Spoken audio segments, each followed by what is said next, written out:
Bueno, en este video tutorial explicaremos sobre el sistema de archivos X2. El sistema se compone en 5 bloques. El superbloque, que es el que tiene toda la información acerca del sistema, como la cantidad de bloques e nodos ocupados y libres. El siguiente bloque es el bloque de bitmap de nodos. Este bloque solo es una representación entre ceros y unos de los bloques sin nodos. Igual el bitmap de bloques es una representación de los bloques que tenemos en estos otros dos bloques, valga la redundancia. El motivo de los bitmap es poder representar cuando un nodo o bloque esté ocupado. En el caso de que nosotros ocupemos un innodo, tendríamos que cambiar por uno el innodo correspondiente. Debe haber una cantidad de ceros o unos, exactamente la cantidad de bloques y nodos, y uno tiene cada uno una correspondencia en los otros bloques. Por ejemplo, si nuestro sistema ocupara 3 bloques acá, en su bitmap, que el nombre lo dice, es un mapa de bits, tendrían que estar representados por 1.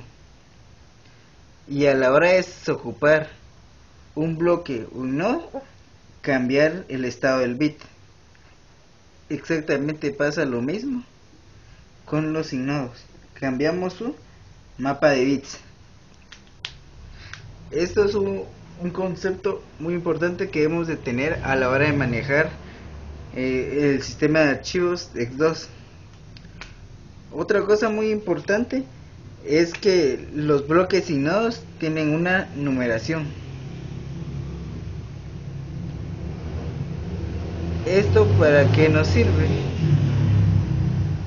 Esta representación nos va a servir a la hora de llenar cada bloque. Va a tener correspondiente un número a la hora de asignarles archivos o directorios. Como habíamos dicho, el disco duro se debe ir en bloques. En esta imagen podemos ver un poco mejor la estructura de los signodos y de los bloques.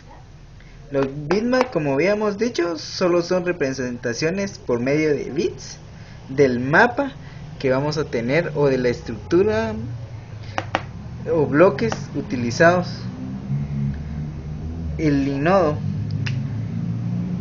cada inodo que tenemos en este bloque del disco duro va a estar compuesto por un ID, que son los números 1, 2, 3, 4, 5 y 6 hasta n bloques dependiendo del tamaño del disco. El tipo puede ser, aquí es donde nosotros indicamos si estamos guardando o creando un directorio o un archivo. El tamaño solo nos va a indicar el tamaño del archivo o directorio. Dentro de cada estructura de este inodo va a estar compuesto por apuntadores directos e indirectos. Los apuntadores directos, bueno, todos los apuntadores siempre son enlaces hacia bloques. El bloque, que es esta estructura que sigue en el disco, está compuesto por un padre.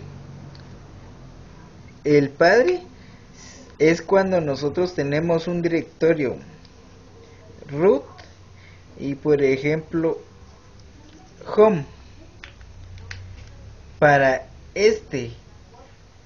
si nosotros quisiéramos crear un bloque para home, entonces ahí es donde entra el juego de este atributo, que en su padre sería root, y el nombre es home. Entonces este sería su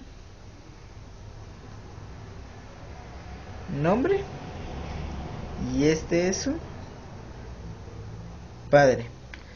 Ahora vamos a ver bien cómo funciona esto.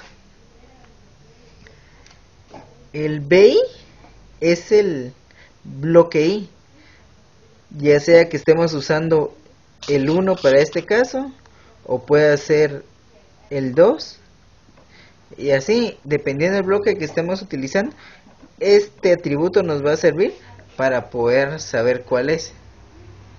Contenido H1 y H2. El bloque puede tener dos funciones. Puede ser un bloque puede contener la información de un archivo, o este mismo bloque puede servir para crear un directorio.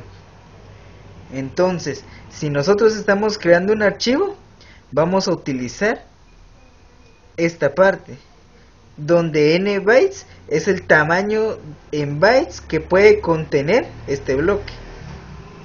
Tenemos que tener en cuenta que ya que están limitados los bloques y nosotros tengamos un archivo mucho mayor, es decir, de 8 bits, y queremos guardar un archivo de 16, tendríamos que usar un segundo bloque para poder contener el tamaño del archivo. En este caso es del archivo, pero si nosotros queremos crear a home, por ejemplo, una carpeta USR, ya dijimos que home va a ser el nombre, root es el padre, y nosotros sobre este directorio queremos crear un subdirectorio llamado USR. En este momento es donde nosotros descartamos este atributo, ya que no lo vamos a utilizar para un archivo, sino que solamente van a ser apuntadores hacia otros nodos. Una cosa o un concepto que tenemos que tener bien claro es que un inodo solo va a apuntar a tipos de bloque, y los bloques con sus apuntadores o hijos solo van a apuntar a inodos, con la excepción de, pongámonos a ver este caso. En el directorio nosotros solo vamos a manejar, tenemos directorio 1, directo 2 e indirecto. Es decir, supongamos que nosotros queramos guardar en home otro subdirectorio, digamos C, una carpeta que se llame C. Nos podría utilizar este otro apuntador. ¿Qué pasa si nosotros sobre home queremos crear una carpeta AR? Ya no vamos a tener espacio, puesto nuestra estructura está limitada. Entonces nosotros podemos utilizar este otro apuntador que estaba enlazado con bloque, o decir el apuntador que contenía la referencia al mismo bloque, y hacer una copia de este bloque con su información exactamente igual. Es decir, lógicamente el BI cambiaría, pues tendríamos que utilizar otro bloque libre de acá. Nombre del padre sería el mismo root y el nombre del bloque sería home. Y ahora ya podríamos utilizar otros dos hijos y poder seguir creando carpetas. Para último caso, que también llenáramos con si nos ponemos a pensar con 4 subdirectorios sobre home, se llenarían los dos bloques y nosotros ya no tendríamos otro acceso directo para un bloque. Y aquí es donde viene el concepto de que el indirecto va a apuntar a otro bloque, solo que este bloque tendrá la particularidad de que ya no mandaremos contenido ni hijo 1 ni hijo 2. Entonces nosotros podríamos definir otra estructura como apuntadores. Es decir, este podría tener hijo 1, hijo 2, hijo 3, hijo 4. Este bloque que está apuntado por un apuntador indirecto, este sí es capaz de apuntar a otro de tipo bloque, y no a un innodo como habíamos mencionado antes, puesto que lo estamos utilizando como un apuntador directo. Y si nosotros llegáramos a terminar estos bloques, podríamos decir que entonces este directorio estaría lleno y ya no podríamos seguir guardando archivos o carpetas dentro del directorio home. A la hora de diseñar la estructura de nuestros discos, entonces nosotros teníamos que calcular cuántos apuntadores, el tamaño del contenido y el número de apuntadores que tendría el indirecto, dependiendo de cómo lo queremos implementar. Esto es exactamente cómo utiliza los sistemas operativos de Linux, que son los que principalmente utilizan este sistema de archivos como Debian, Ubuntu, Linux Mint, etcétera, etcétera. Bueno, ahora seguiremos con un ejemplo algo corto para no extendernos mucho en el video tutorial y que todos podamos ver realmente cómo se maneja básicamente el sistema X2. Lo que haremos es primero crear un directorio principal llamado root. Entonces, para eso nosotros tenemos que tener siempre un bloque y un inodo para manejar ya sea un directorio o un archivo. Entonces, aquí tenemos nuestro bloque inodo y ahí está el bloque y el otro bloque. Ya dijimos que lo primero que debe tener es un ID, el inodo, y para eso el primer inodo libre es el 1. Entonces, este es el que utilizaremos. Prácticamente convertimos, vamos a tachar este como para saber de que ya está usado.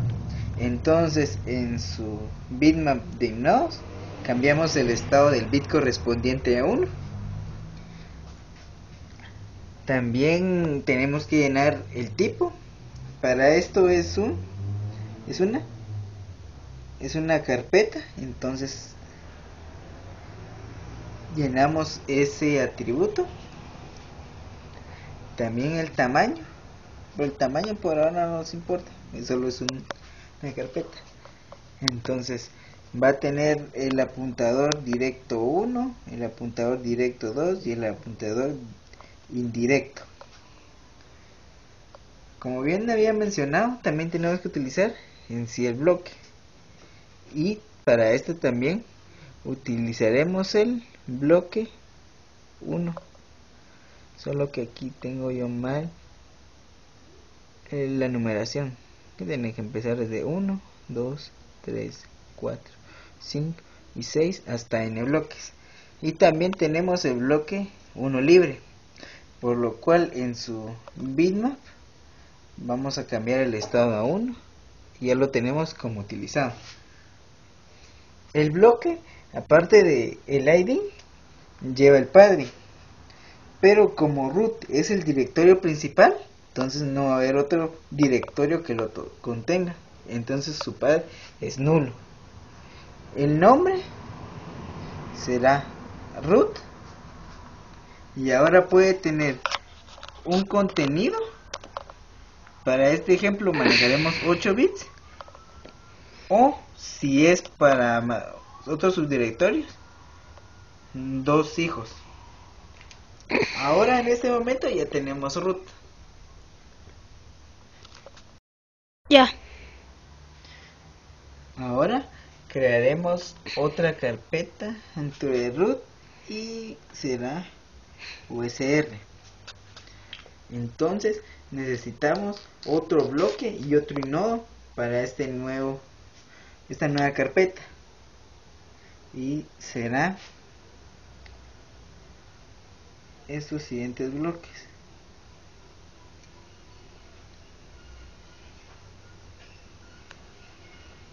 Tenemos los dos bloques.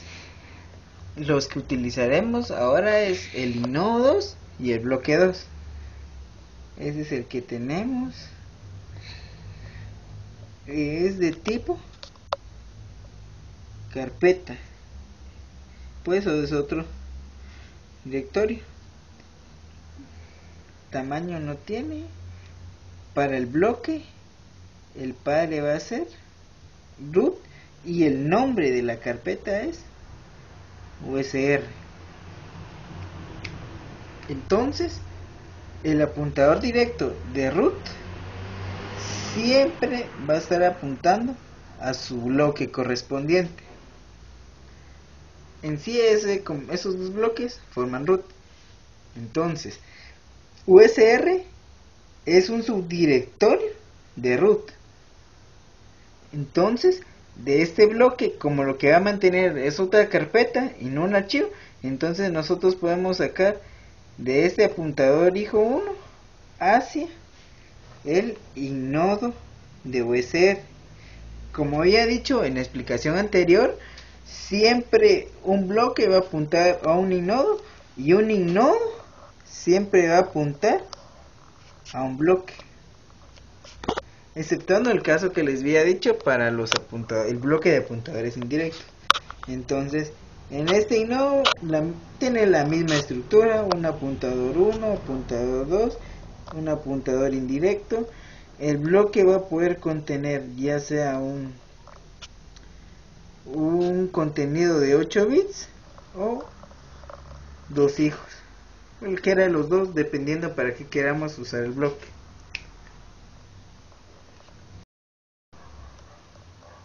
Bueno, ahora mostraremos cómo crear el archivo. Supongamos que ahora queramos crear en la carpeta principal un archivo. Más o menos sería la dirección de root barra, ponerle datos.txt y que este archivo pese 16 bytes. Entonces, para cada archivo o carpeta que vayamos a crear, necesitaremos un inodo y un bloque para cada uno. Entonces, si nos damos cuenta en el bitmap, los siguientes que están libres es el bloque 3 y el inodo 3. Entonces, al inodo le ponemos sus ID correspondientes, y como ya lo estamos utilizando, o decir ya están bien, cambiamos su estado en el bitmap, porque estamos utilizando este inodo y ese bloque. Entonces, ahora que vamos a crear datos, está creado en la carpeta principal. Sería de esta.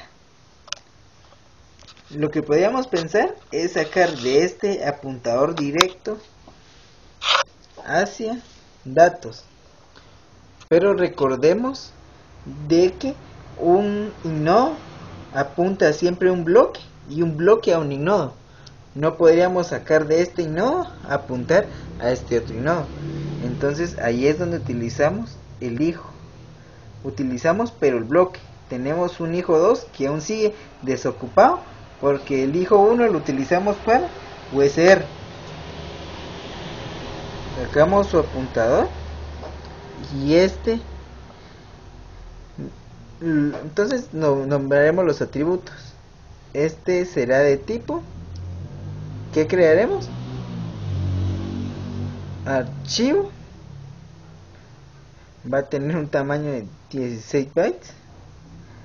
Va a tener un apuntador directo, pues son las mismas estructuras, entonces las mismas propiedades. El padre del bloque es root y el nombre es datos.txt. Entonces, Ahora lo que utilizaremos son 16 bytes, pero el tamaño definido para cada bloque en nuestro sistema lo usaremos de 8 bits. Entonces este bloque solo almacenará desde el bit 1 hasta el bit 8, pues es su capacidad. Y de este nodo apuntaremos hacia nuestro bloque, pero solo estamos guardando 8 bytes y necesitamos guardar en total 16 bytes, pero el inodo que apunta al bloque todavía tenemos uno libre, por lo cual lo que podemos hacer es utilizar un nuevo bloque, y el bloque disponible ahora es el 4. Cambiamos su estado, le ponemos el ID, sigue siendo del mismo root, tiene el mismo nombre, datos.txt, y aquí tenemos del 9 al 16. Y lo apuntamos con hijo 2. Ahora ya tenemos creado este datos.txt. ¿Qué pasaría si en lugar de ser 16 bytes fueran 32? Lo que tendríamos que hacer es sacar de acá del indirecto un nuevo bloque, pero como estos bloques son bloques especiales donde puede tener una cantidad de apuntadores mayores a los bloques convencionales, digamos que tenga 4, y de cada uno de estos bloques, en este caso este bloque sí puede apuntar a otro bloque donde guardaremos del bit 17 al 24, y de acá sacaremos el último bloque que guardará los bytes 25 al 32, y con eso podremos almacenar el archivo de 32, y así sucesivamente. Y si nos damos cuenta, para este tipo de estructura definido por nosotros, claro que solo podríamos tener 2 más, es decir, el máximo de un archivo a guardar sería de 48 bytes, sería el máximo. Claro, los sistemas operativos utilizan una cantidad mayor de apuntadores para poder tener archivos de gigas e incluso teras. Ellos sabrán bien cómo manejan su estructura, pero el principio es el mismo. Entonces, ahora ya teniendo claro esto, veremos otra particularidad. Pongamos de que datos no haya sido de root, sino que en USR hayamos querido guardar datos.txt. Entonces, para estos bloques, los padres ya no fuera root, sino sería USR.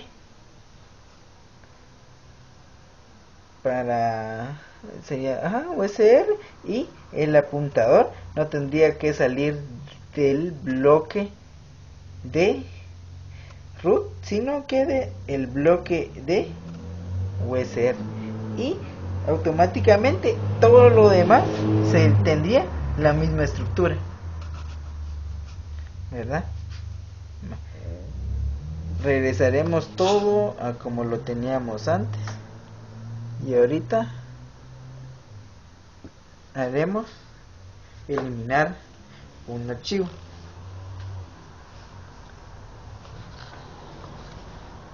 Aquí lo teníamos de 16 bytes, y para eso no teníamos esta parte. Iré borrando para que no se nos dificulte ver bien la estructura y al final los termine confundiendo más, ¿verdad? Em, bueno, entonces ahorita nosotros queremos eliminar, por ejemplo, datos y tronarlo. Lo que tendríamos que hacer es liberar los apuntadores y los bloques e nodos utilizados por este archivo. Venimos y tenemos datos que está contenido en root, por lo tanto eliminamos este, y si nos damos cuenta prácticamente estamos limpiando la información del inodo 3, bloque 3 y bloque 4. Entonces lo que tendríamos que hacer es limpiar estos y ponerlos a estado desocupado para que ya puedan ser utilizados para otro archivo y carpeta. Quitamos los apuntadores y estos ya pueden ser reescritos, o simplemente lo que podemos hacer es dejar en blanco los atributos. Es como que ya no los tuviéramos. Para eliminar carpetas tiene la misma lógica. Digamos, ahora eliminemos USR y dejemos solo la carpeta root. Buscamos el directorio principal, tenemos root, localizamos de que USR está apuntado en el hijo 2 y que ha utilizado el inodo 2 y bloque 2. Entonces pasamos a eliminar los apuntadores, limpiamos los bloques y pasamos a libres los estados. Y ya solo tenemos la carpeta root. Eso fue todo.